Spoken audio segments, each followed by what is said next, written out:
guys want to get some coffee or something? Can I get a cup of coffee? Black? Can't you see we talking? White? Even little kids in Mexico drink coffee. Well, I'm not a little kid in Mexico, okay?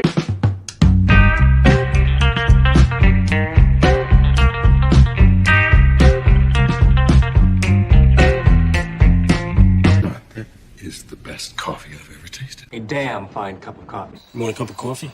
No coffee.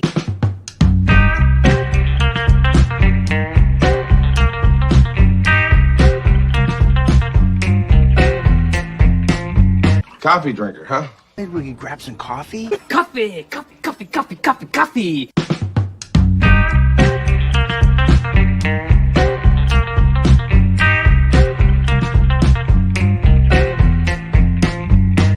God damn, Jimmy. This is some serious gourmet shit. Me and Vincent would have been satisfied with some freeze-dried Taster's Choice, right? And he brings this serious gourmet shit on us. Good morning. Welcome to Pop Culture Minefield, and this is Morning Coffee with. Your eyes do not deceive you. I'm not Keith. Keith is running a few minutes late, so you get me. I'm John, and today's topic will be talking about great geek books. But before we get into that, I'd like to say hello to the chat. Looks like we've got Monkey Jeebus, who was here first, as usual. Joe's Atmosphere, Anima Confusa, Christian Delarome, Slasher Fred, and that's it. So we've got a smaller group this morning, but that's okay. So yeah, we're talking about great geek books, and I'm just going to get right into it because this is something that I know quite a bit about. I read a ton, and I've probably read the majority of what's out there. So we're going to be covering, at least as far as my part of it this morning, we're going to be covering both sci-fi and fantasy, and maybe a little bit of horror. So what are some of the great geek books? Well, before books, hey Joe, welcome. What's going on, Big Daddy? How you doing? And Martine, welcome. I forgot to introduce you guys. I didn't know Joe was in the back. Never fear. Everybody knows Martine. I started to get into it. Sorry. So we're talking about great books this morning. And the thing is about the books, really, geekdom started with books before there were TV, before there was movies. Oh, there's Keith. Hey. All right, well, I was just starting to talk about things, but Yeah, sorry about that. I had a little bit of a technical difficulty happen. oh, that happens, Yeah. especially at your age. Age stuff, man. Wow, Sorry, age that stuff. That was too easy. I apologize. Couldn't say you ain't too far away from us, John. Now. No, I'm not. Hey, everybody. Welcome to another thrilling Thursday. And this is actually going to be my first for Coffee with Keith. But it's great seeing everybody. And first of all, I'd like to thank John and Joe and Martine for basically starting the show and keeping everything running until I was able to make it in.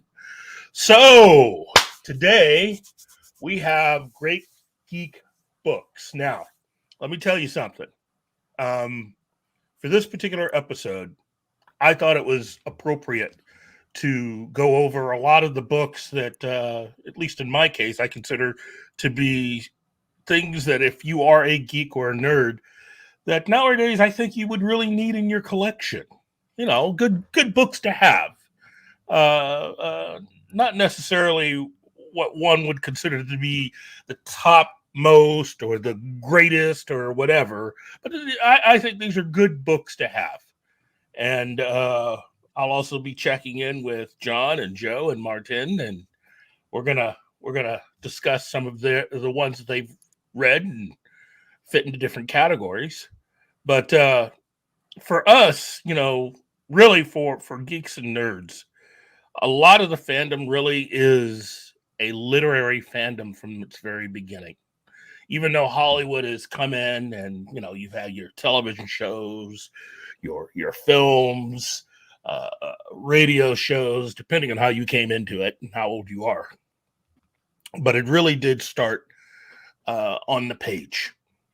And for many of us, whether we're talking our favorite Edgar Rice Burroughs novel or our favorite Superman comic, that's when we really, it got a hold of us. And for some, it just extended out to everything else that's out there. Okay. So to give a good example of this, let me go ahead and start with what is recognized as to be one of those books that really started a really cool subgenre within science fiction. Okay. And that is the Lensman series by Doc Smith. Okay. If you really got to read something that will give you an understanding of how we got to where we are. Okay. Let me stop shaking the book so you can at least see the cover. This is classic. And I think there's even been an anime version of this done.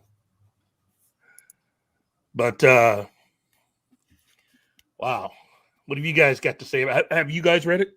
Oh, yeah. I have not. Neither have I. But that's half the fun of being on these panels is getting educated on some of this stuff. Lensman started the space opera trend. Mm-hmm. And it is recognized as the first space opera novel. And from there, space opera exploded outwards. But before that, science fiction was limited to stuff like, H.G. Wells era type stuff, or mad scientists and stuff like that. But when Lensman hit, suddenly we're in space. And we're not just in space, we're in space in a grand way. That pretty much sums it up. Thank you very much for that, John. But for those of you that are really interested in it, head out to your Barnes and Noble, go to Amazon, even go to your local library, pick this up, start reading it, and start to really understand where a lot of this comes from. Because without Doc Smith's Lensman series, I don't think you even have Star Trek. Nope. Was this post or pre Flash Gordon, Buck Rogers? This is just ahead of that. Yeah. Buck Rogers is kind of first because Buck Rogers is like 1920s, but I meant as far as the serials that were in theaters kind of thing. Yeah. Oh, I see what you're saying. That kind of coming in at the same time. Yeah. But that definitely is it. Now, is there a particular book that well, you know what? I'll save that for later. Let me get to the next book. Now, this one is kind of different because we're talking comedy here, okay? And if you're watching this show or a lot of the other shows that we do, chances are you probably read at least one of the books of this particular series. I'm talking about the ultimate Hitchhiker's Guide to the Galaxy. Of course. Yep. Hell The yeah. increasingly misnamed Hitchhiker's Guide to the Galaxy trilogy. Right. It's in there's 5 books. Yeah. Wow. Let me just say this. In my lifetime, I have never seen anything that has ever really just completely taken over a fandom as quickly as what this did when it was finally introduced. With the help of a really, really funny and very memorable radio series, the book just, wow,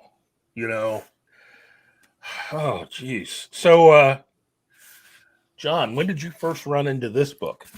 I was. Hello, Polly. Polly's in the house. Hey, Polly. Hello, Polly. I would have to say it was early in high school, like maybe junior high. Cool. And you read them, starting with The Hitchhiker's Guide to the Galaxy and just reading all the books as they were published. Douglas Adams, who the late Douglas Adams, unfortunately, I think being someone who had worked on Doctor Who and had worked with a couple of the Monty Python guys, you can definitely tell from reading this is someone that's had a lot of experience with the Python guys and with Doctor Who. I mean, they're heavily influenced. How about you, Joe?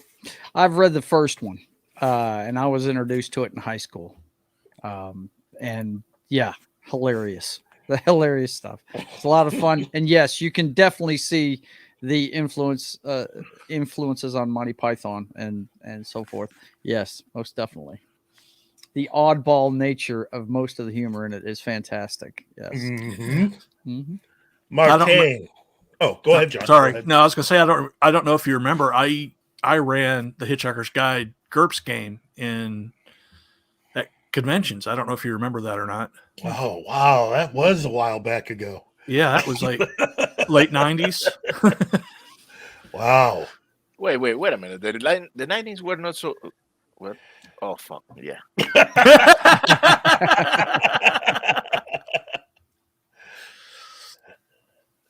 Wow. Well, I for me, this was something that I discovered in junior high, and I was introduced to this. And I got to say, I very much was a fan of Monty Python. So this was this was more fun than it should have been, coming into this at a very at a very interesting time in my life. And I can't think of any book that I would rather have been influenced by greatly than any of the Hitchhiker's Guide's novels from Douglas Adams, who, in my opinion, was just a genius. Oh, yeah. And is very much missed. I wish he had lived long enough to see the Dirk Gently series that they put out. Yeah. So I haven't watched that. This is true to at least the spirit of. It's a good adaptation, not a perfect adaptation, but I enjoyed all the actors. I think it was about as close as you could get without having Douglas Adams around to actually tell you, this is how you do this. This is how this is, so. Yeah. But that happens. That happens. How about you, Martin? I mean, seriously, have you had a chance to read the book, or at least did you at least watch the Disney movie? Whoa. Oh my goodness. Are we going to go there? Okay. Right. That movie, it just scratched the surface of that. But I mean, you couldn't really do a movie of that, but I'm sorry. I own all the books. I fucking love them. I found it quite late in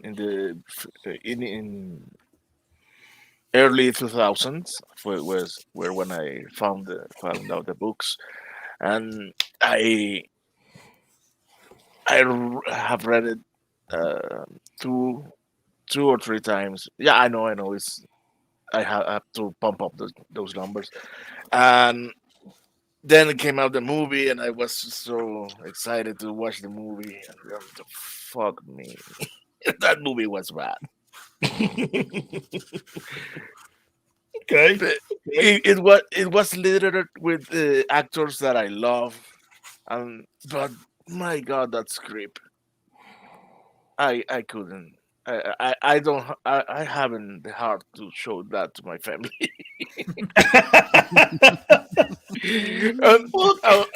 But my plan is show first the movie, yes, and then the books. Okay, but I'm afraid that if they read the book, they watch the movie, and I present them the book, they're gonna say, "Nah, I will pass." But I don't know. But I freaking love it. I have the TV show, even the BBC radio cast. Ooh. Yeah, man. eh, Doug, Douglas Adams is my number one sci-fi author, and my number two is Robert Heinlein. Ooh. There you go. That's a name in that genre, no doubt. But this Wow. one in particular is so friggin' influential over several things. I was first turned on to it when I saw a movie called Dark Star that John Carpenter and what was that guy's name that was involved in Alien? That was James had Cameron. no, Alien, the first one. Alien, not Alien. There was a Sorry. guy. There was a guy that did that movie with Carpenter. They did it in college, and they extended it and made it their first feature film. I think it was Rob Bottin. Is that the guy's name? The one that Yes. went to Yes. Carpenter? Yeah. Yes. Yes. But anyway, I had seen Oh. that movie and just loved it. And they, somebody that I knew said, "Well, you really need to read this book then if you dug that because it's heavily influenced by it." And I said, "Yeah, I could see that. You know, it's a lot of fun." Slasher Fred says it's Dan O'Bannon. Dan O'Bannon, is that it? Yeah, okay. I knew it was. That makes more I knew it sense, was yeah. him. I knew it was somebody that was on Alien, involved in Alien. I couldn't remember who it was though. You know, you get old, you forget things. But that's what turned me on to Hitchhiker's Guide. A friend of mine that I went and saw the movie with said, "You got to read this book if you dug that," and that's what got me into it.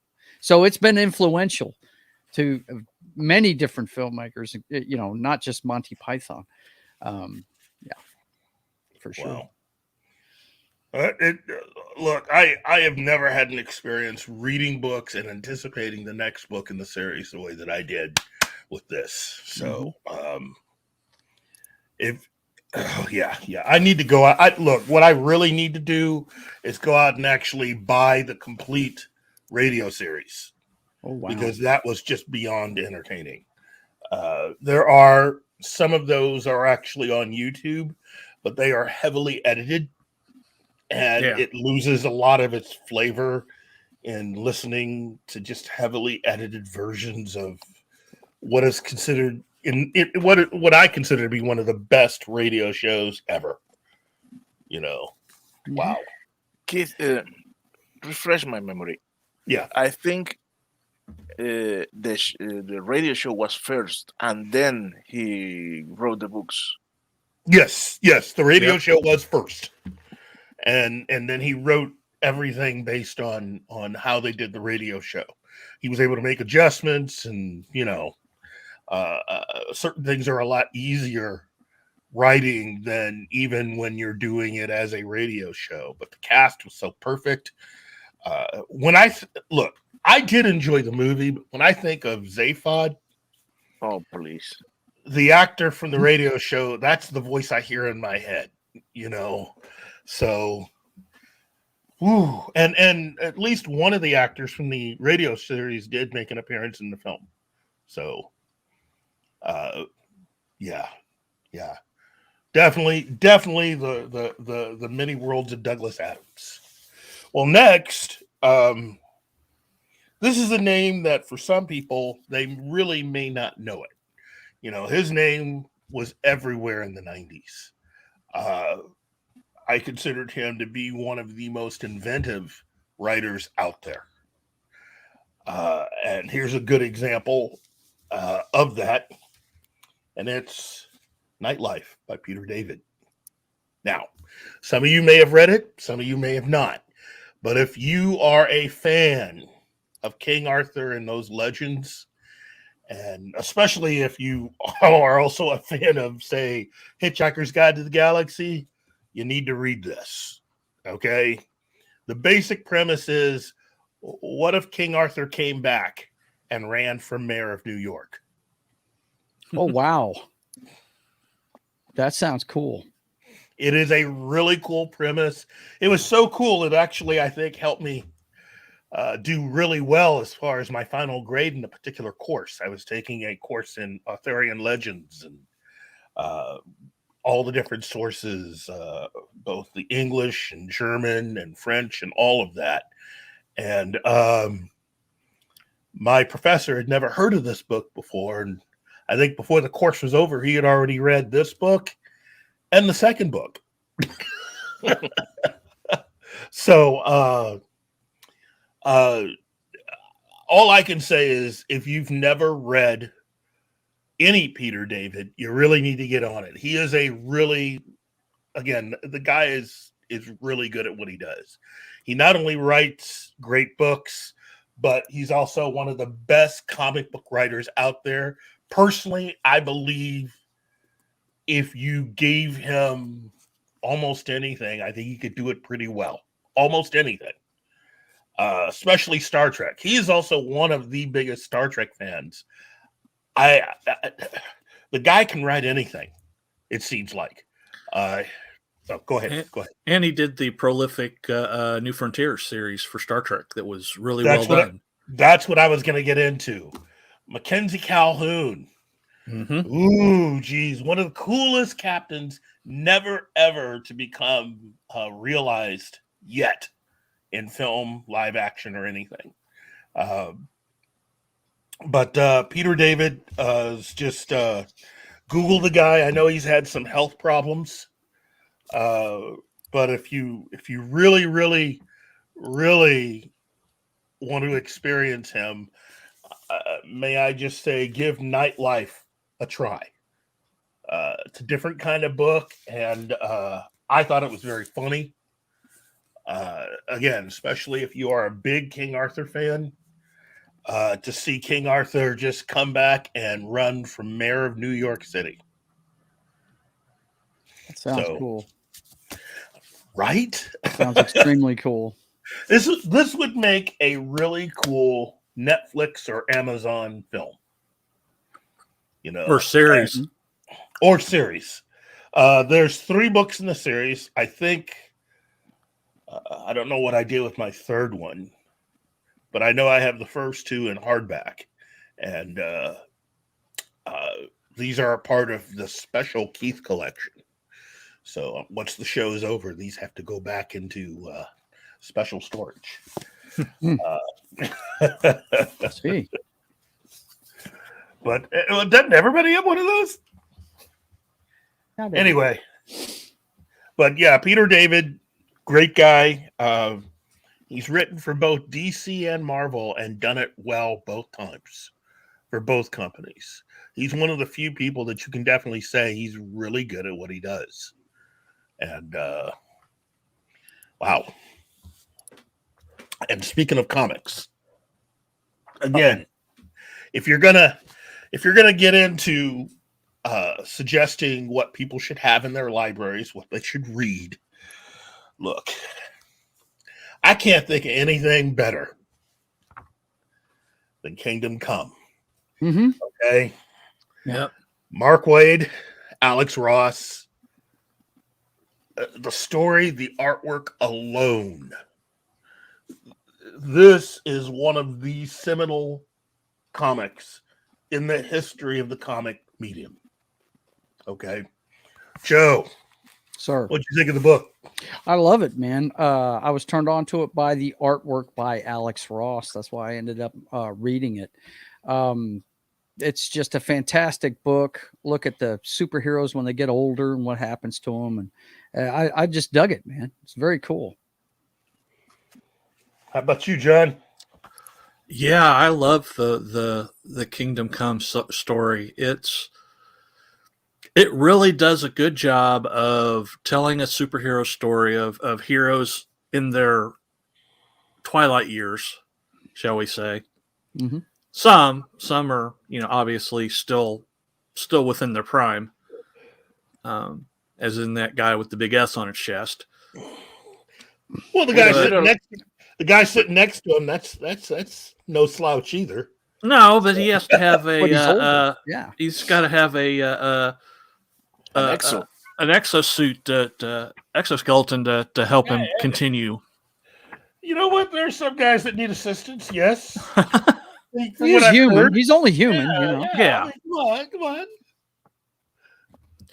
But the art is what sets it off. Oh yeah, it's well, that's because Alex Ross is an illustrator, not a comic artist. Exactly. That's what I thought was neat about it. Seeing somebody like that go to a comic book genre and see what they can do. And he did a great job. Oh yeah. It's not your typical comic book though. It's very cinematic. Almost every you could hang any panel from this book on your wall as a piece of art. They put a lot of time into it. I don't care what the Neo 52 fans have to say. That is the best Superman design ever. Yeah. Okay. Yep. Wow. I just think that, Elseworlds logo. Elseworlds, have it. I think this is like the 6th copy of the book that I have in my collection. Wow. Really?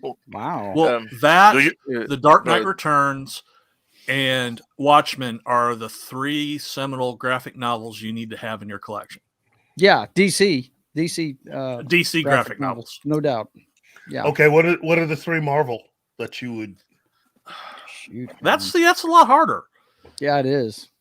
You know what? I got one right here though. Iron Man Extremis. For Extremis? example.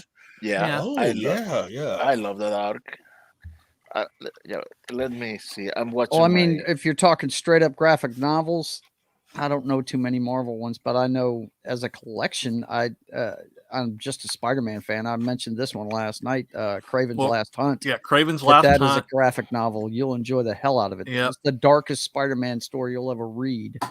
It's But really here's the good. thing: I tend to buy omnibuses and hardcovers instead of the floppies because I need to do the binge, man.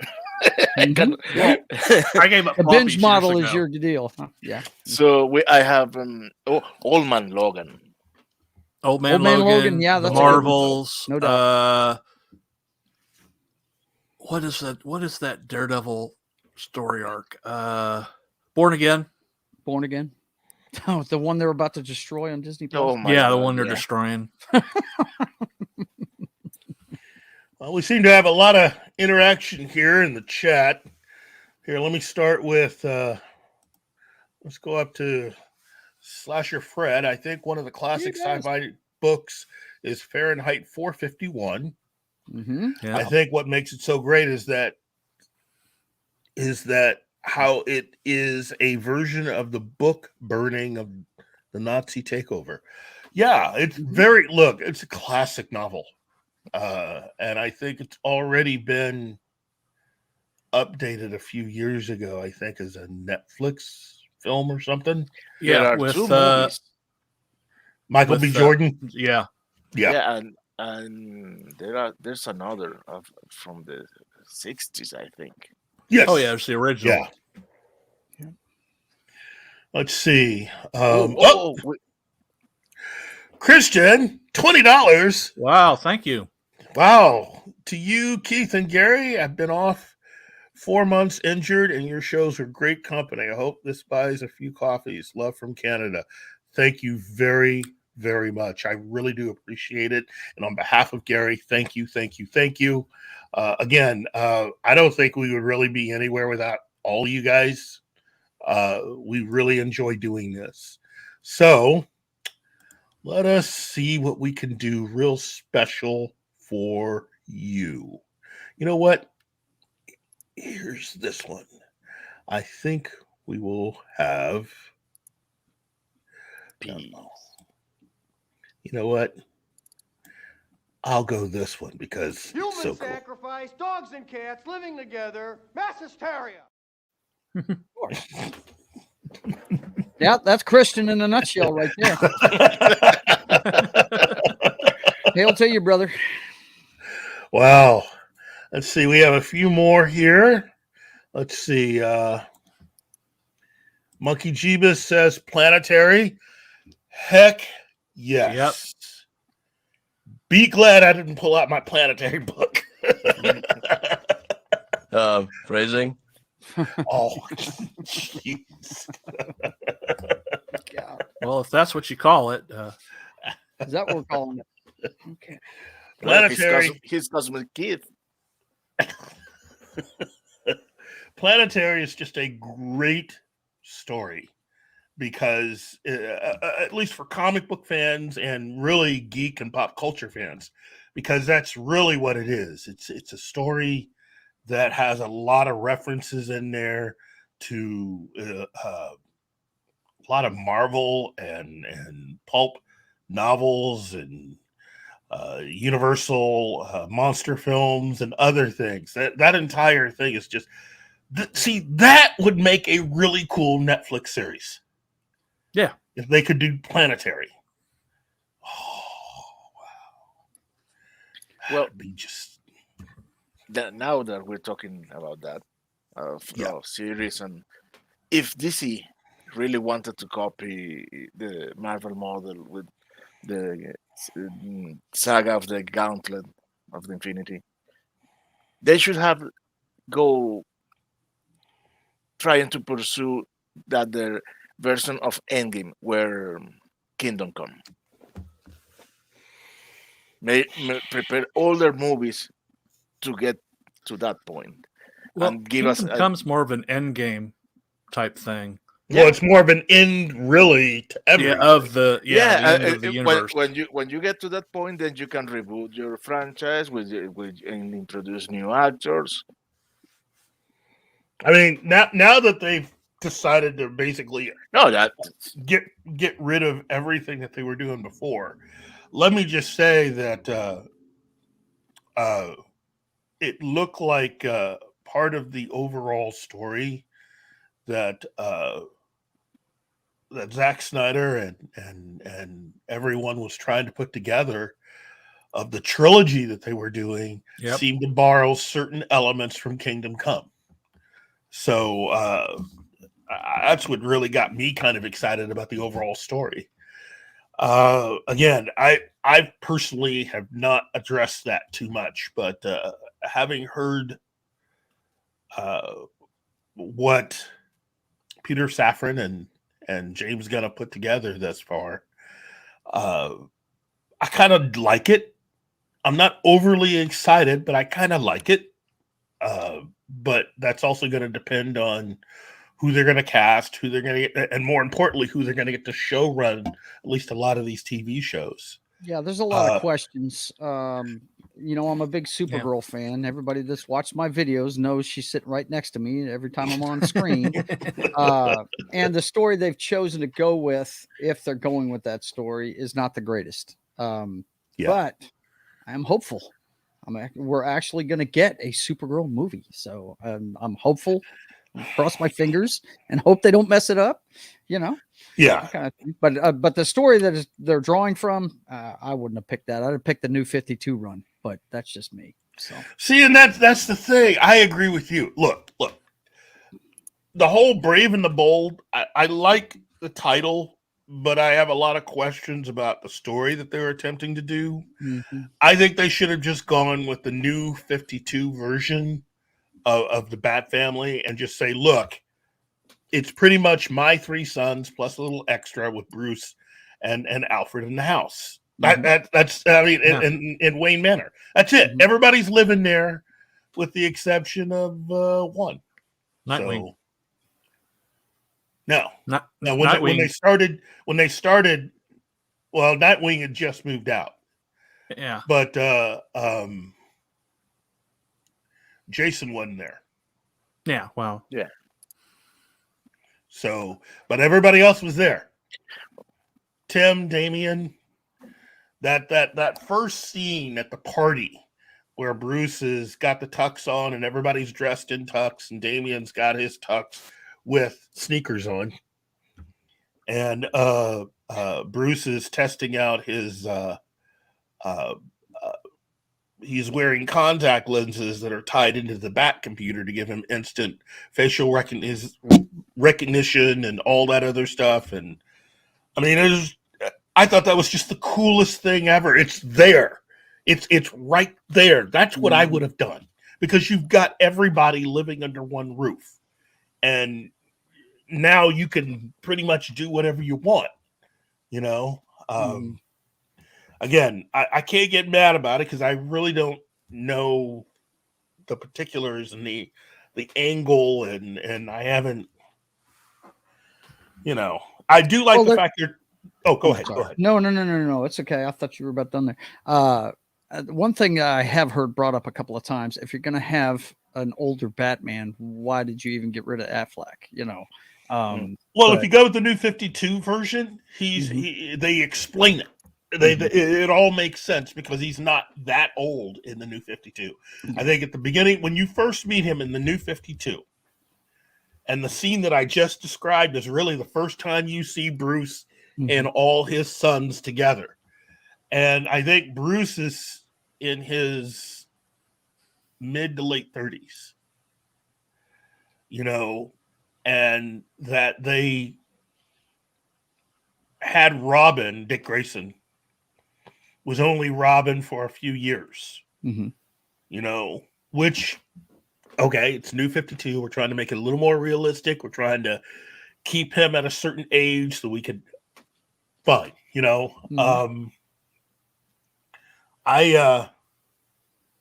But I liked it. I liked the balance. There was a balance there. And having Damian be closer to, like, I think in the new 52 when you first meet him, I think Damian's supposed to be closer to like 10 or 11. Yeah. Which, having Bruce say about 35, 36, 37 years old, that's about right. Yeah. That makes sense. So, and let's see, read by nature. If we get lucky, they'll acknowledge previous Robins existing. Worst case scenario, Damian is the only one. Yeah, I'm kind of worried about that. With Damian being the only one. Not that I don't think they can't write him very well, but the dichotomy in having to be self. Oh, go ahead. I don't think they're going to left outside the other Robins, because the dynamic in between Damian and each of the other Robins is very conflict nurturing, so to speak. Well, yeah. I mean, look, he when he first got there, I mean, obviously, I think the person he treated the worst was Alfred, followed by Dick Grayson. And he kind of sort of got along with Tim. So Tim's like really a really cool older brother. The thing is, Damian sees anyone close to Bruce as a threat for that keeps the love of, because he loves his father. He never says it, but he does, and he wants Bruce only for him. Yes, because of how he grew up. I mean, that's when you think about, you know, I mean, who was he living with the first 10 years of his life? I mean, that's like literally growing up right in Westeros, and you're in the middle of the Game of Thrones, you know? Yep. I mean, on top of being shown how to, 20 different ways to kill somebody, you're always looking out for someone that's trying to get between you and where you want to be. And his grandfather, who is his hero, this is how his grandfather taught him how to be. And now living with his dad, it's kind of different, I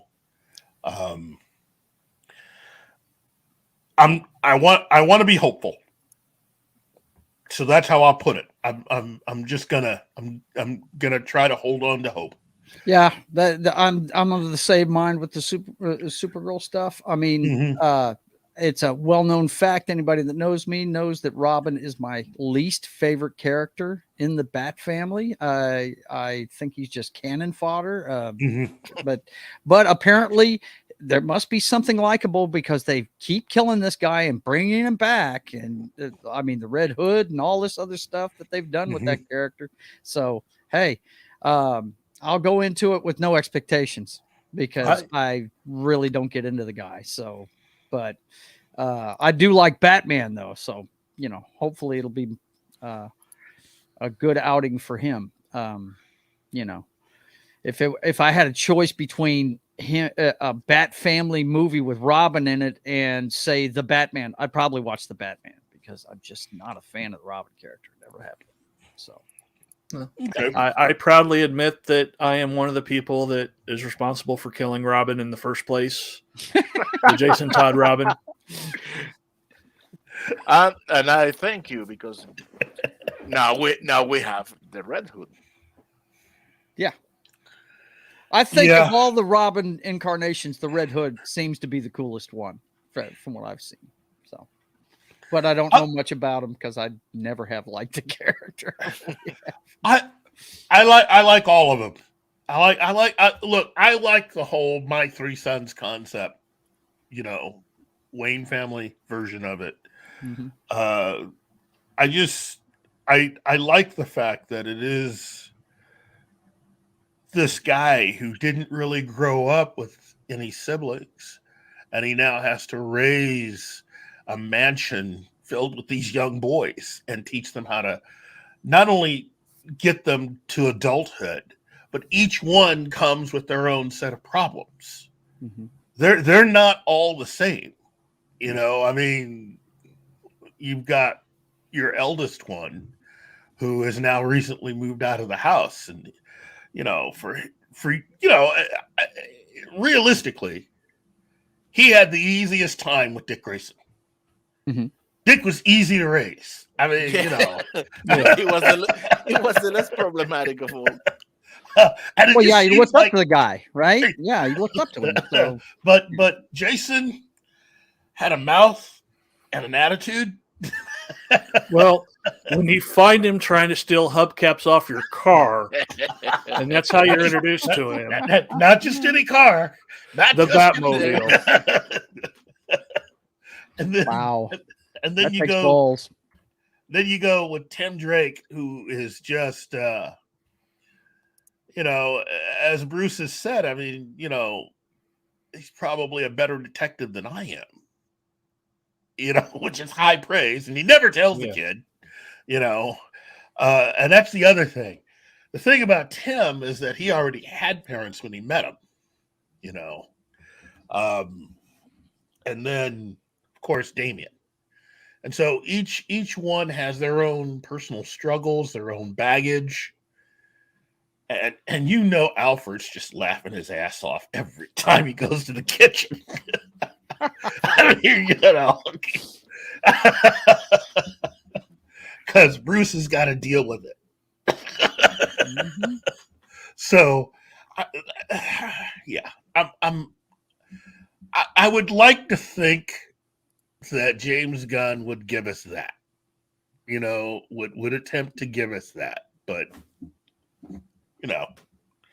yeah. Well, I not to continue this tangent too long, but I'm kind of after John and I chronicled last night on my show the announcement they made and the properties they're putting out, and a couple of them really look gun centric. They're pet projects of his. And he did state that he's writing the Superman Legacy movie. So yes, but if he was going to direct any of them, it looks like it's going to be The Authority. What was that? The Authority? Is that the one that he really wants to do? Yeah, that's his quote unquote passion project. Yeah, passion project to his. So it depends on how deep his fingers are going to go into all these properties. I don't think they will be going very deep in many of them. Well, that was 3 years. Batman may be the one that he has the least to do with. You know what I'm saying? So yeah. Especially if Damian Wayne's going to be introduced in it and stuff. He may step Well, he did say Damon was his favorite Robin, and that says a lot. He did say that, yeah. So well, again, hey, Damon is my favorite Robin. Right? Damn it. What the hell? Well, I mean, but also he comes with a lot of really creative stuff. I mean, having Damien ties Bruce back into his favorite nut job and his daughters. I mean, when you think about it from Bruce's point of view, it's like, look, we're kind of alike, but you're just way more psychotic than anybody I've ever met. And you run this worldwide organization where you think it's okay to just order people to die, and your daughters aren't much better, including the one that just thinks, I'm the next best thing to air. Right. Who shows up one day and goes, okay, okay, let's just clear the air here. This is your kid. I'm out of here. And it's just like, whoa, wait a minute. And you got to deprogram your kid. Yeah. I mean, that's realistically He's what been brought Bruce up in an assassin cult his whole life. Yeah. That's the other thing. It's like, well, he's 10 and you got to deprogram it. If there's anything cool about what's coming here, it's the fact that Ra's al Ghul is involved in it, and that will be very cool to me because I was a fan of the Arrowverse, and I know when I was watching it, everybody gave me grief saying that's a Batman character. I'm like, I don't care. This is really cool. So, that's because Arrow was supposed to be the Batman series, but they Right. couldn't do that, so they did Arrow. Yeah, but yeah, the whole Ra's al Ghul's daughter being his mother, Talia al Ghul and everything. Hopefully, we'll have some of that in there too. So looking forward to that. Before we get off the comic books, though, I want to mention one that I thought of that I currently am looking for a copy of at my comic book store whenever they get one. Because I've dug the movie, but I heard the movie is crap compared to the graphic novel, and I don't know which comic book company made it, but the graphic novel I wanted to mention was League of Extraordinary Gentlemen. Lex G. That is a fantastic fantasy sci-fi graphic novel. So, well, the movie was crap. Yeah, the movie was crap, but No, it I wasn't, heard no. that I needed to read that book. I heard that the source material was awesome. So, well, that's okay, different. let's just eke out a little bit of time here, just for the League of Extraordinary Gentlemen, with me to say this. I love the way that all of that was researched. This is definitely you would have had to have read all those books to be able to write that. And I get it. If you've not read all those books or you've not read the League of Extraordinary Gentlemen comic, the movie is it's different. It's very it's very steampunk, and you can get into it and on and on and on. It is not a great adaptation of the books, though. And I'll tell you why. The comic is a really well-researched comic book. Okay, Alan Moore did you can tell that he was a fan of all of those books because was this a DC property or? I don't know who put this. It was but it was part of their whatchamacallit imprint. Not Vertigo, was it? Yeah, I think it was a Vertigo imprint. Was it Vertigo? I don't think remember. So. I'd have to look it up. Let me look. Oh, and Gap. John Scalzi, I think he's good. I haven't had personally the chance to read his books, but I've heard of him. So, but the fact that it's based on all those literary classic movie monsters and my favorite character in it is of course it's one of the few sci-fi books I've read is 20,000 Leagues Under the Sea. My man, Captain Nemo. Love that character. But see, that's the thing. If you are this is the odd thing about the League of Extraordinary Gentlemen movie versus the comic versus all of the books. Okay, which is this. The comic is a lot closer to the original novels than the movie is to any of those. That's what I had heard, and that's why I'm looking forward. They made reading it. They made a major mistake with two of the characters, and they changed part of the story, and they added a character that technically should not have been in there at all.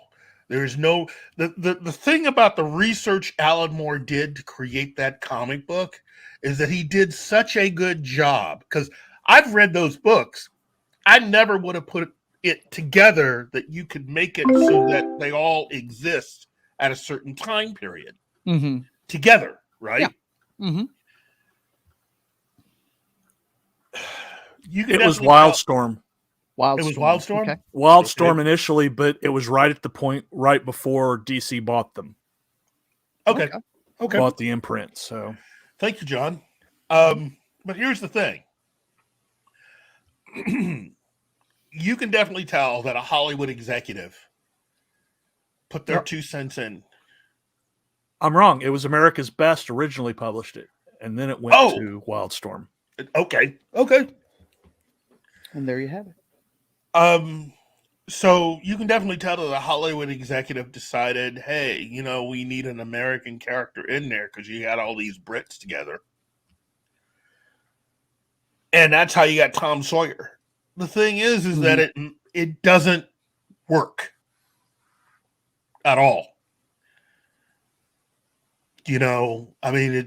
Putting Tom Sawyer in that adventure completely ruins all of the work that was done to construct that entire story. Right. Based on having to read all these books that are from different authors and being able to put it together in a way that, okay, that makes sense. That's like carefully constructing a Star Wars story and having Ben Solo and Darth Vader operate together.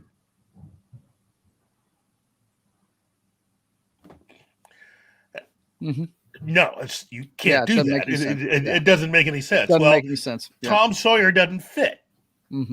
He does not fit at all. In fact, based on when Tom Sawyer was alive, Tom Sawyer is even slightly older than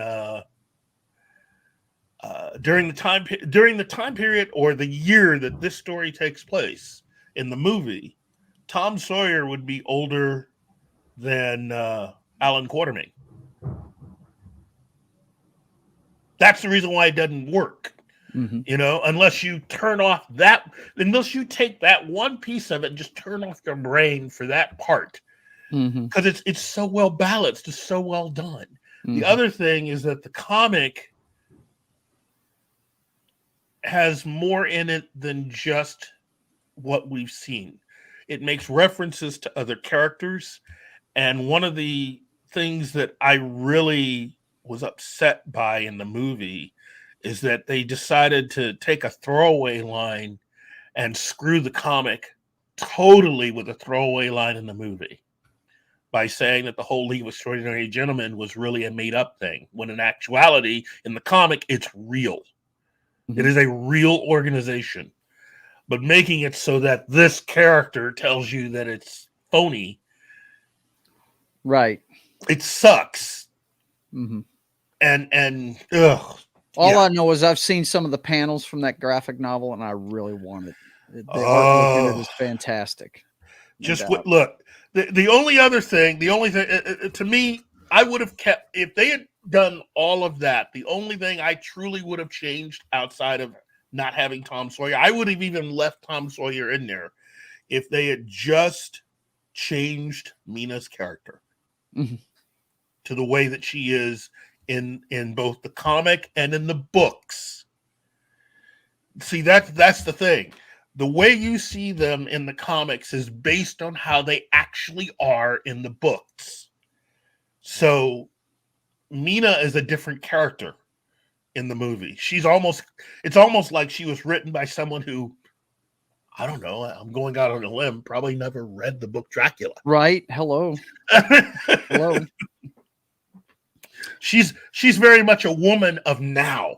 The way she acts in the League of Extraordinary Gentlemen, she is a woman of the mid to late early 21st century. Okay. In the book Dracula and in the comic, The League of Extraordinary Gentlemen, she's a different person. And guess what? She's also the leader of the League of Extraordinary Gentlemen. You didn't have that in the movie. Yeah, it was pretty much a loose outfit. If there was an alpha dog, it was probably Connery's. Yeah, it was Quartermain. It was Quartermain. Yeah. Even though Quartermain. I tell you what I did dig about the movie was and I hope the graphic novels like this, the Invisible Man's character was just hilarious to me. Oh, yeah. It was great. Well, spoilers, if you don't want to cover your ears, and just count to 10. Starting now.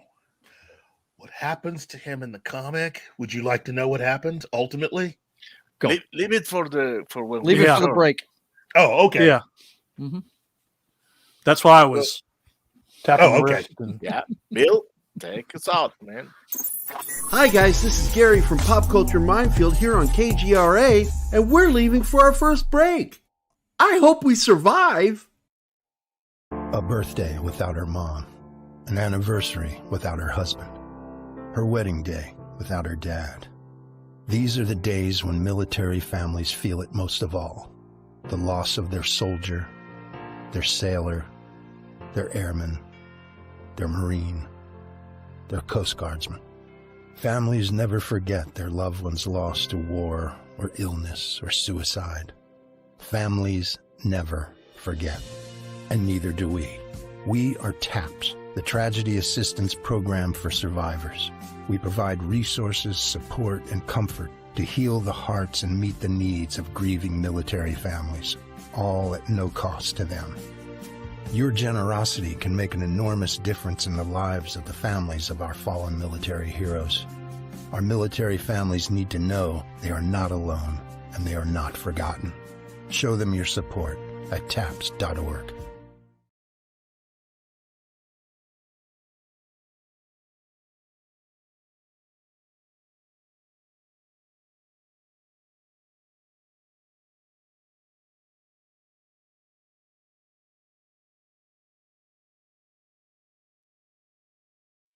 Are we alone in the universe?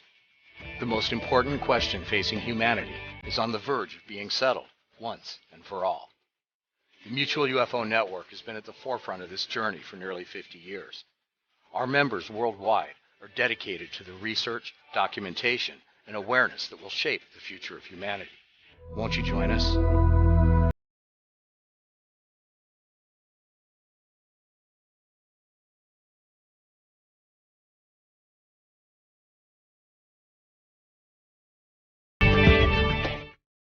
Hey members, the new KGRA DB app is now available on iOS and Android devices. Gain on-demand access to any KGRA DB programming. Download any show directly to your mobile device to listen or watch on the go. Go to the App Store and search KGRA DB. Oh wow, we survived. Welcome back to the commercial break. Now for some more Pop Culture Minefield on KGRA. Hey, everybody, and welcome back. Thrilling Thursday continues. Oh, wow, it's so good hearing the lovely voice of Gary Cassell. Yeah. Anyway, yeah. So the demise of the Invisible Man. Yeah. Spoiler alert, if you haven't read the book, we're fixing to find out. It's how you got there. Yeah. Yeah. He does not go easy. What happens? You got to clue me in. You teased me before the break. Just read the book. You'll get it. Yeah, I'm not going to give you the. I've been looking for it. Yeah, the step by step. I want to get details. it for I'm trying to support my comic book store. So I put it about as gently as I could in the private chat. So. Oh, okay, gotcha. But yeah. Anyway, Oh, good lord! Oh, man, Get that's out of nasty. here! No way! Wow. Okay, that sounds about right. Wow. And Yeah. remember, he's not exactly visible, but for some reason, Mr. Hyde figures it out. And anyway, Gotcha. Yeah. Whew. Gotcha. Anyway, so let's see, where are we right now? Oh yeah. Monkey is just on it. But first, hold on. Let me at least say hello to let's see, Michael Decker,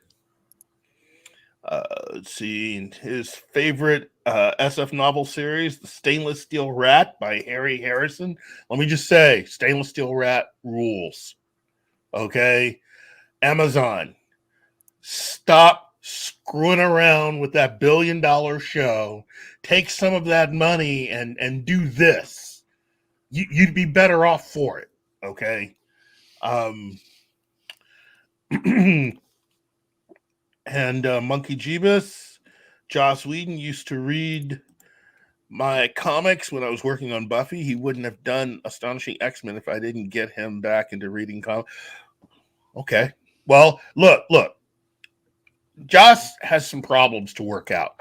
Okay. And as soon as he's done working out his issues, I think anybody would be an idiot not to have him back working for them. Personally, he would be the perfect person to run X-Men. Yes, absolutely. I agree with you on that. But I mean, yeah, they're never going to let. Well, I should say Vicky's never going to let him touch those. So, I'm sorry. It's a shame. It's a shame. That is a shame. He is good at the ensemble stuff. I mean, look what he did with the Avengers. I mean, and heck, Firefly was an ensemble show, really. Yeah, and did a great job with that. So yeah, I could see him definitely doing that. Think what he could do if they just gave him the Avengers to do whatever he needed to do. Give Josh Whedon the Chris Claremont era X-Men and let him run wild, and that would be awesome. That would be box office gold, is what it would be. I'd almost need a cigarette. Like you said, after he's that. got problems. He's got to clean up, no doubt. Yep. Let's see. Memes of Destruction. Hi, how's it going? Let's see. Retro Nerd Girl. Hi everyone. Let's see, hold on. Okay. Have you switched to Thursday mornings permanently? Well, for the foreseeable future, Thursday mornings will be thrilling Thursday mornings with Keith. How about that for an answer, Robot? Okay.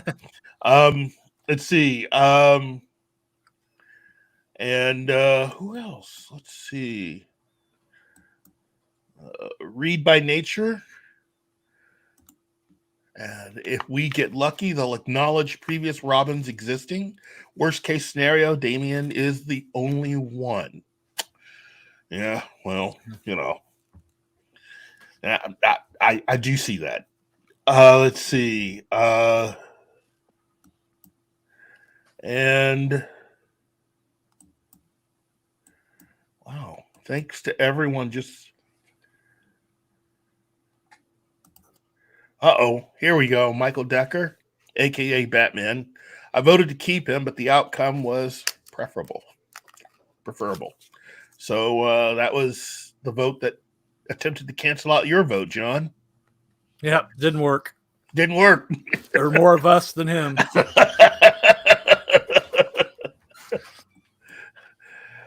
You tried. Let's see. You're probably right, Shinotsky. I hope not, but yeah. Let's see. And wow, Peter Vinkman fanside. Hi. Hello. And hail. And yeah. Again, let me just say thanks to everybody. We have 21 people participating. Like, share, subscribe. And for those of you that really want to be a part of something kind of cool, we have the KGRA app that you should probably download and enjoy for more goodness from everyone here at KGRA. Let's see. The next book, straight from Marvel, that I'm picking is Civil War. There you go. Yeah. The only one that counts as far as I'm concerned, because Civil War 2 was so it's not the best. But this one is amazing. This is definitely one event that you mean Avengers 2.5, the movie? Oh. I'm sorry. That's not a Captain America movie to me. That was an Avengers flick. Yeah, that was an Avengers thing. Yeah, well, it was done to counteract Batman v Superman. Yep. That's exactly why it was done. But this comic story, though, if it's possible, it has a lot more character development than even the Civil War movie. And while the Civil War film did move things forward, it had a lot of stuff that tied it more into what the MCU was trying to do.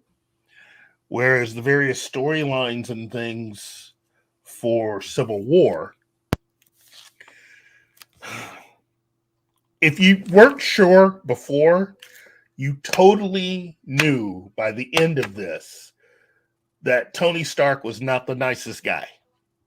And what he ends up doing to Peter Parker, I mean, he does realize that without the suit, even with the suit, Peter Parker is strong enough to have taken his head right off his shoulders for what he did to him. So, and he I don't think anybody would have blamed him. That also led to directly to the death of Captain America. Mm-hmm. Yes. Mm-hmm. Yes. And which was shocking at the time.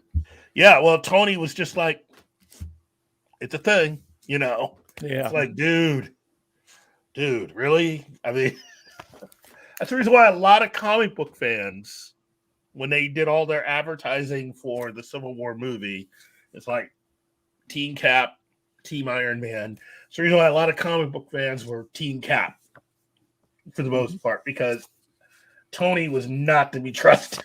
At least his comic book version. Oh, wow. I mean, I never trusted him in the Marvel Cinematic Universe. What are you talking about? Oh, no. But it's a good book. And for those that have never had the opportunity to read it, it is worth your time. Seriously. I mean, the way that this was constructed, this entire story takes place over several different comics. But the main story in and of itself is worth your time. And if you're not a comic reader and you don't want to go the graphic novel route, there is a prose version. Really? Yes, there is. They've done a lot of the good graphic novels as prose novels. Wow. Pretty cool. Well, yeah. I mean, both DC and Marvel have been doing that for years. Yep. Writing novelizations of some of their comics. They did that with with Kingdom Come, and they did Crisis, but they also did it with oh man, a lot of the X-Men storylines. But they did it with Batman also. They did it when they had him when Bane took him out. Nightfall. He was replaced. Yeah, Nightfall. Nightfall is a book. Yeah. Book. So it's like, wow, okay. I was not expecting that. For those of you that don't read comic books, the fact that they're making prose versions of these stories should tell you how great some of these stories are. Yeah, because they translate just fine. Yeah. You couldn't do that with a lot of the stuff that passes for comics from Marvel and DC now. No. Snowflake and Safe Space. I couldn't even. Come on now. Thank God that got killed, huh? Yikes. Ooh, that is just. Oh, man. Was it Trailblazer with the magic backpack? Oh, the kid that got his powers from internet gas. Oh, man. You're killing me, Smalls. You're killing me. I can take that. But the thing with Safe Space, nah. I got to give it up to the dude. I may hate his work, but I got to give it up to him because he found somebody dumb enough to really just give him a paycheck for all that. And it never got released. Yeah, he still got paid. Man, if I had known. Anyway, let's see. Hold on. These are good books, in my opinion. The Time Machine by H.G. Wells, classic. Frankenstein by Mary Shelley, classic. Hyperion by Dan Simmons, classic. Wow. Modern classic. Yeah. Let's see. And Peter Venkman says that he has a copy of Nightfall. Cool. And Internet Gas. Yes, we're not lying about that. No. I know it sounds like we're joking, but we're not joking. Nope. That's how bad that was. Yeah. Yes. Real Wade Nation. Sup? Hey, Wade. There he is. Yeah, I wish we were kidding. I really wish we were kidding. But somebody, I know his name. I'm just not going to say it here because, Yeah. He got paid for creating that, and it's supposed to be the new Warriors. Oh, that's just bad. That's just bad. Then it leaked, and everybody freaked out, and it never saw the light of day. With good reason. Yeah. With good reason they freaked out. House of Ideas, and all of those were bad ones. Just bad ones. Whew. Okay. Let's see. The next book I have. Now, this one is technically is in with everything else we were just talking about. Because it's look, okay. In the 90s, there's this whole thing where you had a lot of talent. Comics were in, Wizard Magazine, everybody was reading it. And somebody had the bright idea to start their own brand new comic book publishing company. And I'm not talking about Image. This is a few years after Image. And I think these guys, this company was located in Florida. They spent a lot of money, got a lot of talent. CrossGen. Oh, yeah. Yeah. Oh, yeah. I remember I think they started off with 4 titles, and I bought the number 1 of each one of them. Mm-hmm. Yeah, absolutely. Mm-hmm. This is their CrossGen Illustrated. I think there are a lot of really cool pieces in here and ideas behind some of the things that they ended up producing. Mm-hmm. I gotta say, as a company and a lot of the comics they came out with, a lot of really cool ideas. I wish they had stayed around longer. I think if they could have weathered the storm, they'd still be around. Yeah, they leaned more towards the heavy metal side of things. It was a little bit different.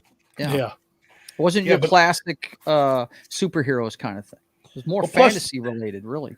Yeah, they spent a lot of money doing this. Mm-hmm. Okay, I mean, just look at these characters. The art was really good. I remember that. Yeah. Mm-hmm. Okay, and I really tell people, you find this stuff in the dollar or quarter bins, grab it, get it, because I'm letting you know right here and now. Okay. Once this company was done, you know what happened to them? Mm-mm. They didn't just go out of business; they got bought out.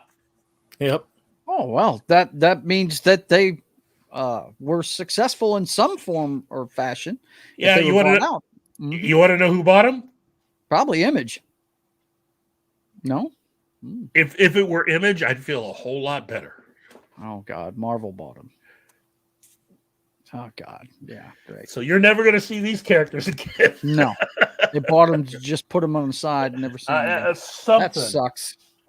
Because there's some really cool ideas in here, and when you look at what Kevin Feige's doing now, that's the reason why I say, hey, Kevin, look, if this is going to be a thing with you in the MCU, could you at least let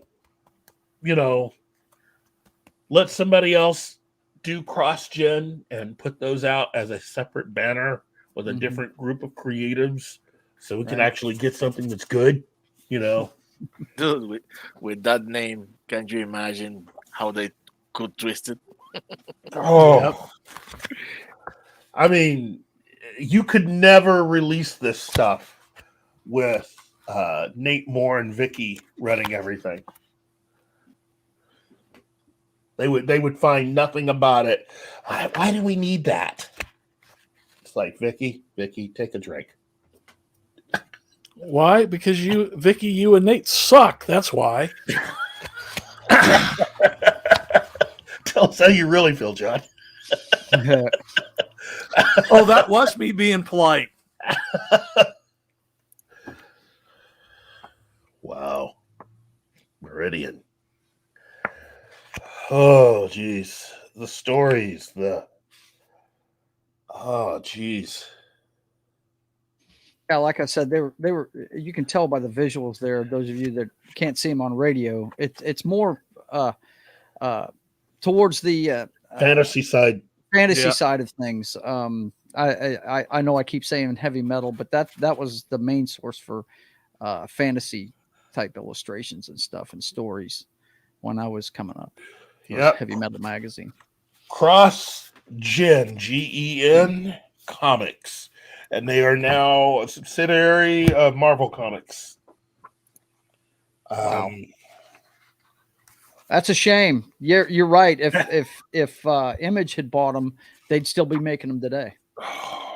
Hashtag free cross gen. Get it trending. Right? Hashtag free cross gen. Yes, all one word, cross gen. Oh, gee, see, and Ruse, this right here would have this stuff. Marvel, you could just go ahead and if you really, it's printing money. Just go to Netflix.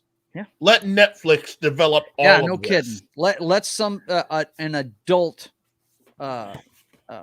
streaming service do it, not you guys. Yeah. No. Let somebody who doesn't have to worry about dealing with Vicky and Nate and pushing Disney princesses. Yes, let's do some adult stuff on Netflix. Yes, and I know I seem to be really just like hammering Vicky hard, but she's earned it. She has earned it. Don't feel bad about that one bit, pal. I only want to hammer Vicky with a sledgehammer. Oh, wait a minute. No, wait. We don't want to promote violence. Metaphorically. Yeah. Metaphorically, yes. Look, I personally don't want to touch Vicky or anything. I just wish she would just let some people, enjoy themselves. Well, that didn't sound good. Way better, way better than with a hammer, dude. Yeah. I just want her to get a pink slip. Her and Nate. Matching pink slips. I don't think that's going to happen anytime soon, unfortunately. Nope.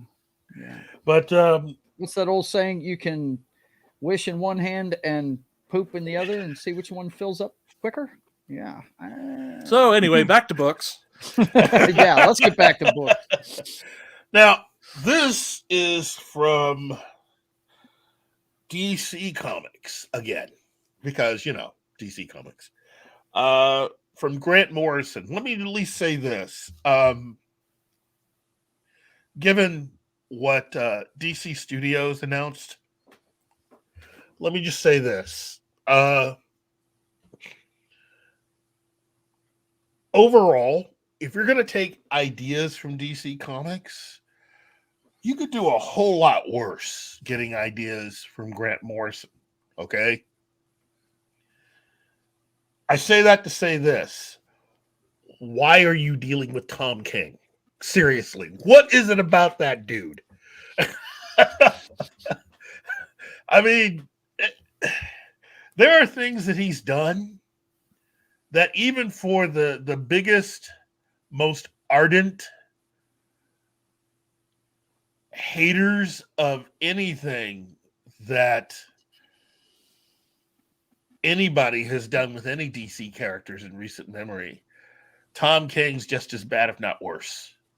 And all of y'all just seem to be riding the Tom King train straight into purgatory. I mean, whew.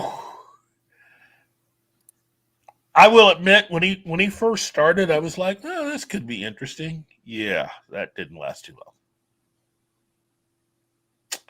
So, the book I am championing right now is Grant Morrison's Multiversity. because there's a lot of really cool ideas in here. Yep. Okay, this is the last of it before everything went pre heck in a handbasket, pre woke. This is back when everything was still kind of cool, and you had a lot of ideas expressed in here that 20 is it 2014? I think so. 2014, 2015.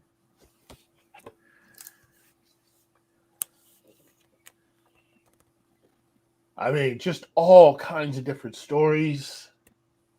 Yep. Is that Dr. Fate there? It's a version of Dr. Fate that rocks. All right. Yeah. Cool. Oh, geez. I mean, conquers a counterworld. See, there is one character. Because of this, there's one character that DC has that if you don't read the books, you wouldn't know. But he's one of the most dangerous people out there. And his greatest power is the fact that he's been alive since the very beginning of the DC universe. He's just a guy, technically. Just a guy. Yeah. Vandal Savage. Yep. Oh, man. And Vandal Savage really is someone who is the ultimate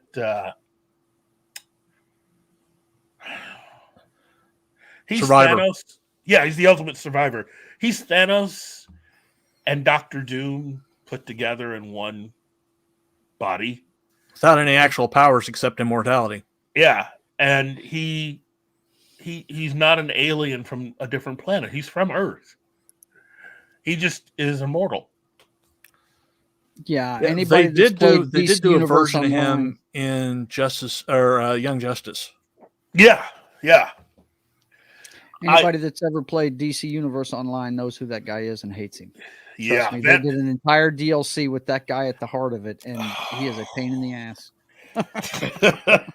If they ever did another DC Marvel crossover, that would be the ultimate thing, is to have Vandal Savage and Doctor Doom team up. Wow. Reality is in trouble. Right? I mean, yeah, this is one of the most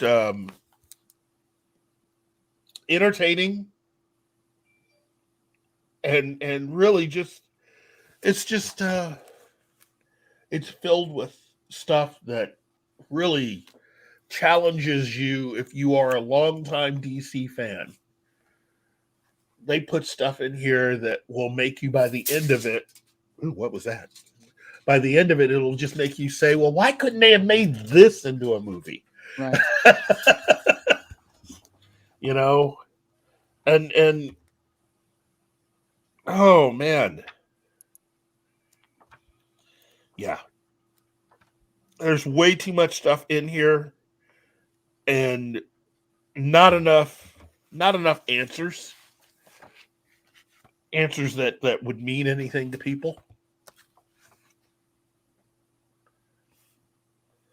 Wow.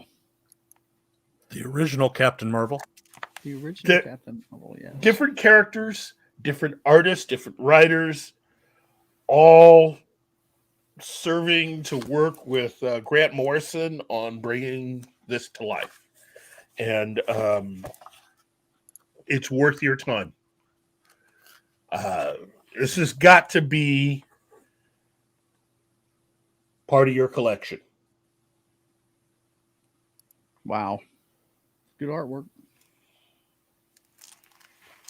I know. Somebody's probably saying, look, Keith, that's a lot of DC stuff. Well, that's because they produce a lot of stuff that stands the test of time. Yeah, I've always said to people that don't know the difference, I'm like, well, first of all, you tell them which properties they own. I said, but if you really want to know what it boils down to, DC is quality, Marvel is quantity. They pump out as much as they can and saturate the market, and DC, they take their time. At least that's the way they used to do it, and they put out better stuff. Well, now Marvel and DC, they just sort of, anybody new, they just let them do whatever they want. But you get what I'm saying. Oh yeah, I get what you're saying. Mm-hmm. But now it seems both companies both just of them let are just pumping out as much as they can. You hire somebody off the street and you give them some of your biggest characters to do whatever they want with, rather than having them earn. You should have to earn the right to work to deal on with these Spider-Man, and or Iron Man, or Thor, or Hulk. You should have to earn that right. Mm-hmm. And with DC, you should have to earn the right to work on any of the Batman books, or to work with Superman or Wonder Woman, or really the Justice League. You got to earn that. Yep. So it really is disturbing. Some of the ideas and some of the way that things are being done now. And again, I'm not against having a diverse view and opinion. My whole thing used to be you just had to earn your right to be able to work with the real big characters. Yeah. If you can't do that very well, then you shouldn't be allowed to work with them. That's all. Now it's become a lot more corporate and a lot more bottom line. And that's why you saw many of the guys like Ethan Van Shriver and guys that really commanded a lot of money. They're in Substack now. They're doing crowdfunders. They're doing all kinds of stuff, and they're not working for Marvel and DC anymore. So that's what happens when the corporation takes over and starts micromanaging and taking care of the books. And yeah, they're not worried about the creative process anymore. Am I wrong there, guys? I mean, that's you're not wrong at all. You're not wrong. I mean, I've done a show on it, talking about how corporate entertainment has pretty much been ruining fandom. Yeah. Ever since corporations got fully involved in fandom, you notice you've seen all the arguments. You've seen a lot of people get canceled. I mean, they have done a very good job of first dividing fandom, mm-hmm. and then destroying on purpose. Yeah, on purpose, mm-hmm. and then just taking us out one by one, mm-hmm. separating us, and devaluing what we have, giving us substandard product. That's the big thing. A substandard product. I mean, decades of just people working their butts off to provide quality entertainment month in, month out. Mm-hmm. And it's sad, because this could be better. Everybody could really get something out of this. But, well, let's hear about some more good stuff that you know about. Fury was fine, and we gave them a pass because of both Ultimates and it being Sam Jackson, but they did Jackson dirty by giving nothing but crumbs for a decade. You're right. Seriously, what they should be doing is they should just call it the Ultimate Film Universe and just do that. Then Vicky and Nate can do whatever the blank they want. Right. Oh, what's that you got there, Keith? So the next thing, to me, this is one of the coolest ideas anyone has ever had. And I know I've shown this before, but that's because, I'm showing it again because it's such a really cool idea. And it's called The Vault. Marvel has one too, and I got both. You got yours too? Well, when I saw you pull that out, I went and grabbed mine. I would say, well, let's grab the opposite one. Right. Well, it's not so much opposite. They both, it's same thing. It's just, one's DC, the other one's Marvel, but I own both. And let me just say, look at that. Look right at that. Gosh, that is nice. Oh, geez. Mm-hmm. Oh, see here. Oh yeah. There you go. Oh yeah. Heroes for hire, baby. Heroes for Hire. Isn't that Power Man and Iron Fist? Yep. Who that is? Yep. Silver Surfer. Mm-hmm. Dracula, werewolf. They Yes. just don't make them like that anymore. Oh, sorry. No, that's all right. They just don't make them like that anymore. I mean, look at this. It's the Bat Cave, kids. Look, if James Gunn and his people are going to give us something akin to this, wow. Yeah. I can let a lot of stuff slide. I can let a lot of stuff slide. Yeah. This is worthy of your time. Mainly because a lot of these kids nowadays, you got to learn the history. And not everything good you can easily enjoy and have fun with just by going to Google or Wikipedia. That's all I'm saying. Right. You need something like this so that you can tell them, look at this. This is what it was like. Mm-hmm. Everybody was cool and everybody was having fun. The kids are smiling. And the heroes are heroes, and the villains are villains, and yeah, they're villains because they want to be villains, not because they're misunderstood. Yeah, Your they're love not and misunderstood. affection. They're evil. They're straight up evil, folks. Straight up evil. What they do. Well, in DC, about the closest you get to a misunderstood villain is Mr. Freeze. Yeah. No True. doubt. True. Mm-hmm. Yeah, but Joker's not misunderstood. No, he's evil. He is He's psychotic. You invite him into your home, chances are he'll be the only one walking out at the end of the evening. You got to give it to Nolan. He got the Joker right. He just wants to see the world burn, baby. What's up? Oh, geez. You've got to understand how popular Superman was as a character and what he meant really to comic books in general. You know, Stan Lee was the ambassador. So with Stan Lee, he's the face man. Yeah, but the character was Superman.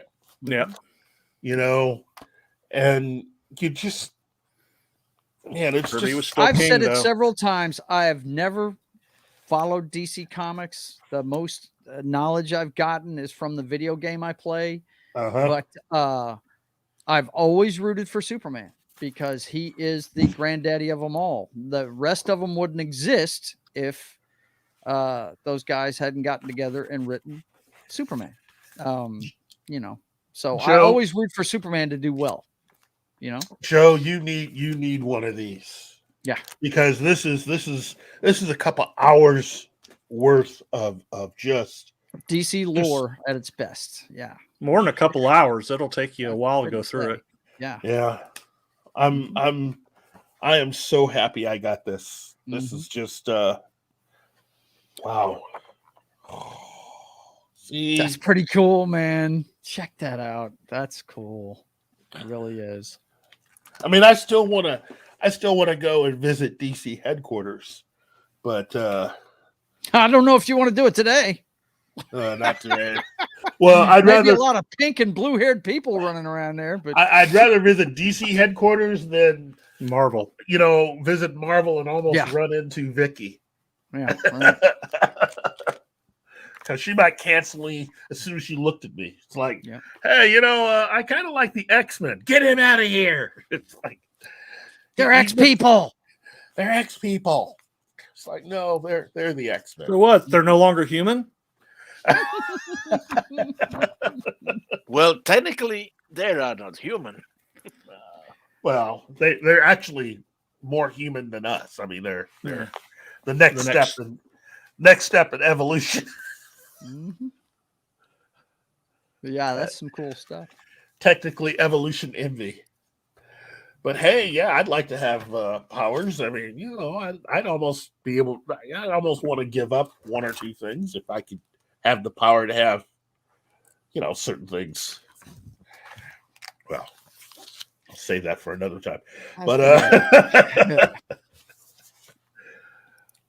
this is, look, to everyone else, You can find these. I think you can get this on Amazon. You can get it eBay, but it is worth your time to get this, and it's also worth your time to get the Marvel one too. Get both, because you're not going to see this again. With the way things are going in comics right now, I think this is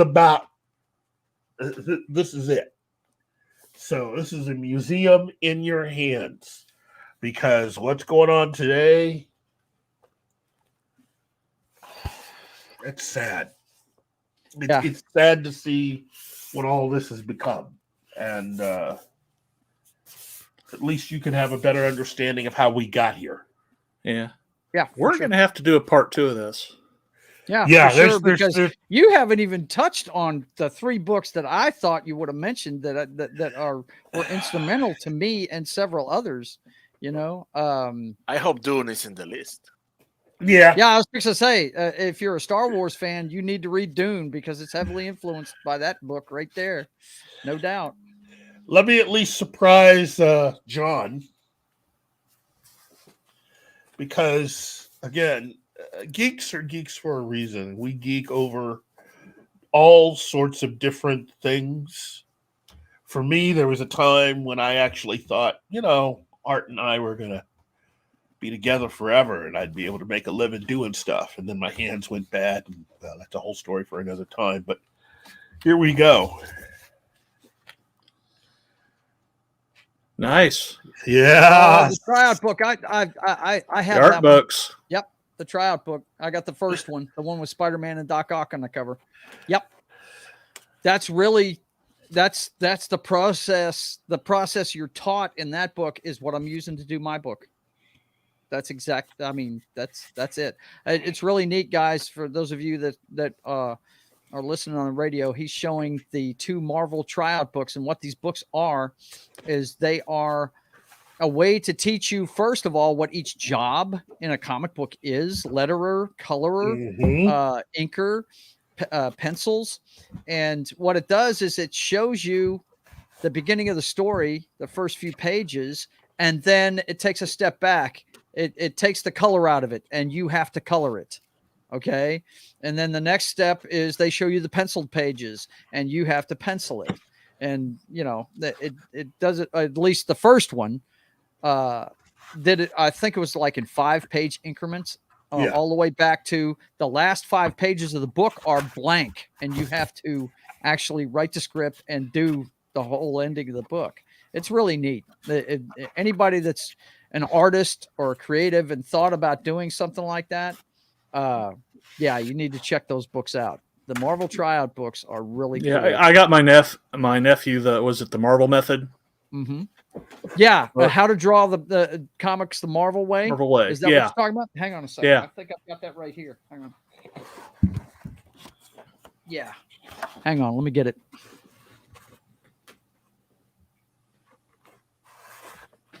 It is just this is an entire lesson in this book. But the how to draw the Marvel way, though, that's the other book you need. Yep. Yeah, right there. That's the one. Yeah, that's what I got my nephew. Probably the most important thing in this book. Show the guys that are watching on YouTube real quick. It's the breakdown of how to draw perspective, first of all. Action, secondly. But the 2 pages where they show you Mr. Fantastic and Sue Storm broken down by each person is 8 heads tall. Okay. And that's the way it should be done. Okay. And that's very important. The proportions may be one of the hardest things to do in a comic book. And they do it with Sue Storm on the next page for the female composite. And this is just a great book. It shows you shows you perspective. But the one thing that I really dug was the action portion of it, where they taught you, they show you how to draw a figure, but chapter 6 is action. This graphic is really cool right here. where it shows you. Go ahead and blow that up if you can, guys. Martine, can you Martine, can you blow it up? Yeah. Can This you make graphic him right larger? here, Oops. Don't make him disappear. I'm He'll get to sorry, man. I'm He'll figure it sorry. out. He'll figure it out. Just tap that. Tap my profile in the top left corner, buddy. Yeah. There you go. There, yeah. You see, it shows you the best is the extreme on either end, and if you do it in the middle, that's weak, right? So I always enjoyed that graphic right there. That really shows you how you need to do it right there. You know, if Rob Liefeld would have read that, maybe he'd learned how to do feet. He might have learned how to do feet. Yes, I draw feet exactly the way this book does. They almost look like flippers, almost. You know, with the big toe pointed out. That's how I basically draw feet. Okay, thanks, Martin. But yeah, how to draw comics the Marvel way. This is the book. Any aspiring creator or comic book artist needs to get, because it's an extremely effective book. I mean, the stuff I've drawn for the Privateer, people dig it, and it's all straight out of that book. You know, Yeah. It really is. Well, I guess Keith had to step away for a moment, but But no, yeah, I we know haven't some even of my touched books. on Dune. We haven't touched on Foundation. That's another great science fiction book, and of course, Lord of the Rings. I mean, yeah, that was when I started. When I started, I didn't know when you guys were going to get here, or at least when Keith was going to get here, and that's the one I was going to start with. This is the granddaddy of and foundation of all modern geekness. Yeah, Lord of the Rings. You mean? Yeah, Lord of the Rings. J.R.R. and the Hobbit. Well, The Hobbit, I was never really a big fan of. I bought that for my daughter. You know, yeah, it's more tale, but man, Lord of the Rings. Wow. I mean, I read those books when I was 11 years old and made a lasting impression on me. That's when I got into Dungeons and Dragons and all that stuff, you know. But the Lord of the Rings, you want to talk about how to build a lore. I mean, the thing, and I highly recommend if you don't have a copy, a hardcover copy of those, you should try and get a copy of it with the sketches in it that Tolkien illustrated drew. The maps specifically, they're just awesome. The illustrations. I mean, if you've never read them, yes, sometimes they're kind of hard to get through because he does. He creates a lot of layers, and sometimes he gets a little long-winded doing it. But he created his own language in that book. You know, the Elvish language he came up with. And it was really cool. Lord of the Rings, I cannot say enough good stuff about. Yeah, I've read all the Lost Tales too. So I've the Silmarillion. I couldn't finish that. Was I love the Silmarillion. I couldn't finish that, but I definitely finished what was funny is when Peter Jackson's trilogy came out, I'm sitting there watching the first one, and my wife Foxy had just started reading the first one. She couldn't finish it before the movie came out. She wanted to read the book before the movie came out. And I'm sitting here, and I hadn't read it in at the time 2 decades, right? And I'm sitting there remembering the book as the movie. This is how well Peter Jackson did it. I was remembering the upcoming events, and when it came up to Boromir's death, I was like, "Oh my God, I forgot this battle was about to take place." And she goes, "What?" And I said, "You haven't read this part of the book yet. Don't worry. I'm reliving this as we go, you know." And his death was ripped right out of the pages of the novel, man. It took a lot to take him down, and he took a lot of those orcs with him, you know. Yeah. Well, I his reread Lord of the arc Rings. was really cool. I use Lord of the Rings, reread Lord of the Rings about every 5 or 6 years. Yeah. Yeah. It's one of those books that's worthy of that. I mean, it was just the book that changed an entire genre and an entire generation too. Yeah. Mm-hmm. Wow. Yep. But yeah, you got that one. You got Dune, which I can't wait for the second part of that come out this year. I think it's is it Thanksgiving or Christmas? It's one of the holidays. I think it's Thanksgiving. But looking forward to that. Can't wait to see that movie. A great book that hasn't been done justice on screen yet. I like the first Dune. It was pretty good. Yeah, it's still not quite. Still not quite, epic. but I mean, God, you'd really have to do it on TV, wouldn't you? If you're going to cover the whole thing. Yeah. And the other Yeah. one is Foundation, which is on TV. I don't know if Apple's going to keep going with it or not. But, but that's not Foundation. What I know they're it's doing. not. I don't know what they're doing, but it's not Foundation. It's not. But the Foundation book series is really, really good. It's fantastic. And a lot of the science fiction like Lucas came up with for Star Wars was from what's that you're holding? Those books. He's about to get us with something else. Something waiting. Oh, yeah. I think Joe called it. Look out. Is it Dune? Oh, Yes. ILM. Industrial Light and Magic. There it is.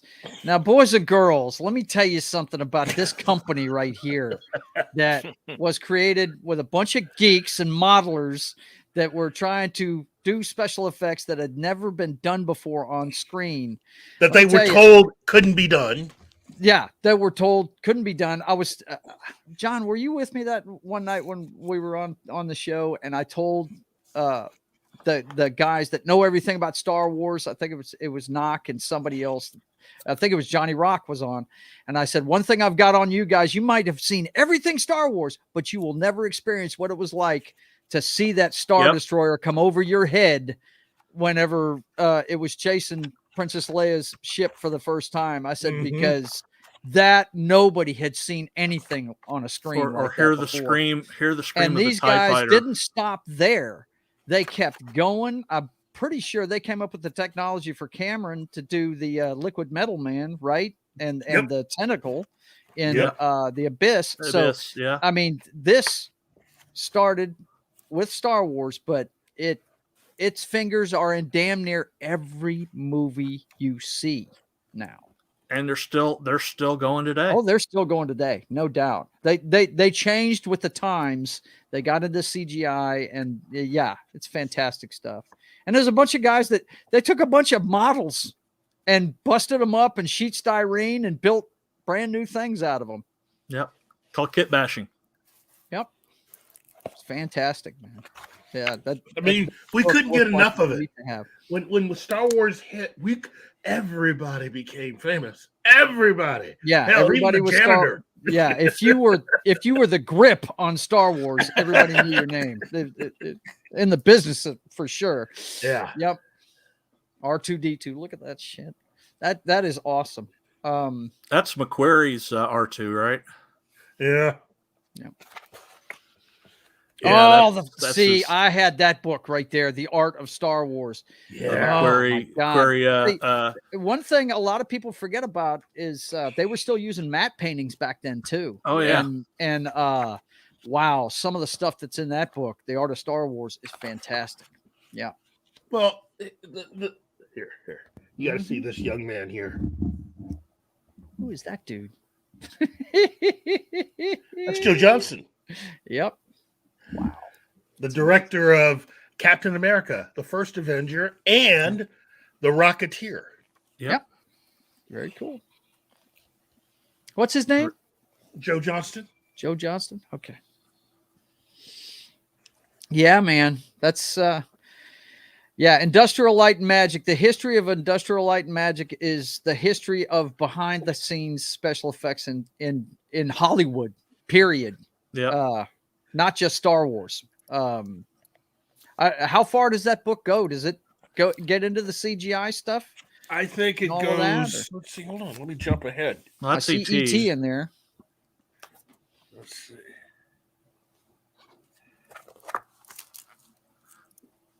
Raiders of the Lost Ark. Yeah. Mm-hmm. And this is the matte, I think. Yeah, that's got to be a matte painting. You know it is. That's great stuff. Which to me is cheap, cool technology. It's just the fact that not a lot of people have those skills to be able to paint like that anymore. No. Which is the only reason why you don't see a lot of it. Because there's a lot of matte paintings used in a lot of older movies. Yep. Return of the Return Jedi. of the Jedi. Why did I say Empire? I know. Yeah, you know what that is. Yeah. If you see the Death Star in pieces and it's not blown up, that's Return of the Jedi. Star Trek 2, The Wrath of Khan. Mm-hmm. Yeah, they did everything. They've got their fingers in damn near all the special effects you see. Stuff that's not shot with a camera, that's superimposed over the film. It's probably done by those guys right there. Oh, shoot. Oh, man. You want to talk about some of the greatest special effects ever. Close Encounters of the Third Kind is one of the most killer movies you'll ever see. And it stands up today, if you ask me, man. It really does. Guys, we have 3 minutes. Uh-oh. 3 minutes? Okay. Yep. Well, look, this is a good book to end on because Industrial Light and Magic. If you do look, if you are a geek of any sort, this is your book here. And Thomas G. Smith with an introduction by George Lucas. This book is worthy of your time. Yep. And it should be a permanent part of your collection. Absolutely, in fact, man. You'll notice that that's one of my big things. I love coffee table books because you can see all the pictures better and just everything's just better with these types of books. So, well, thank you. Two that are on my coffee table. There's one on Stanley. I don't even know who made it.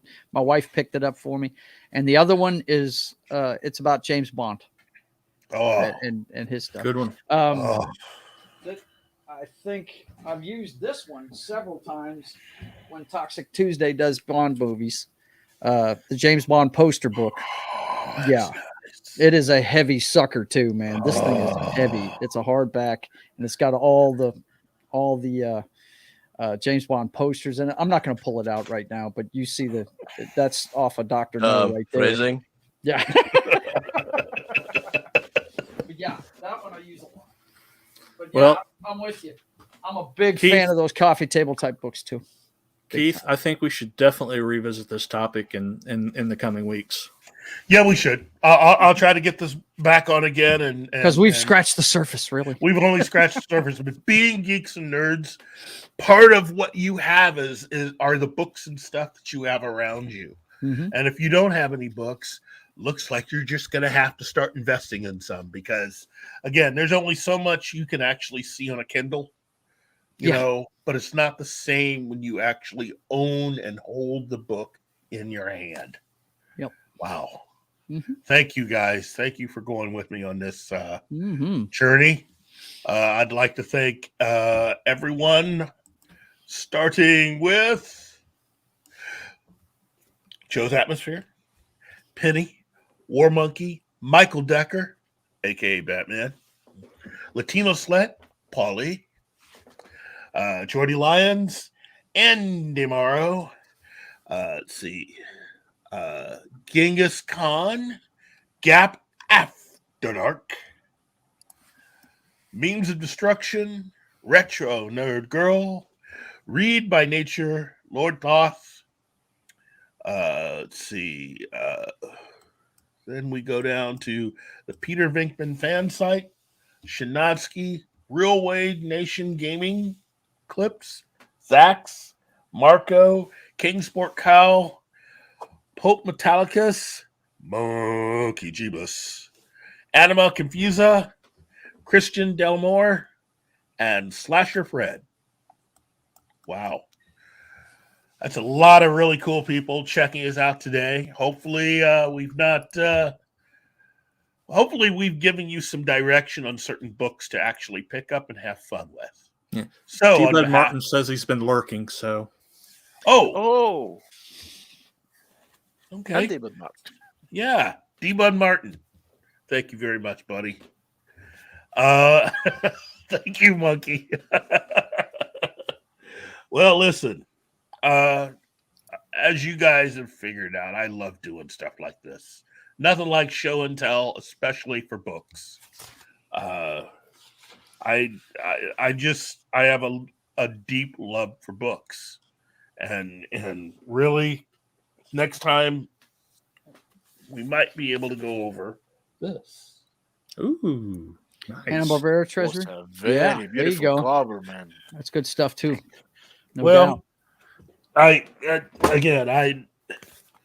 I I just like doing that. Oh, and this, because this is kind of near and dear to me.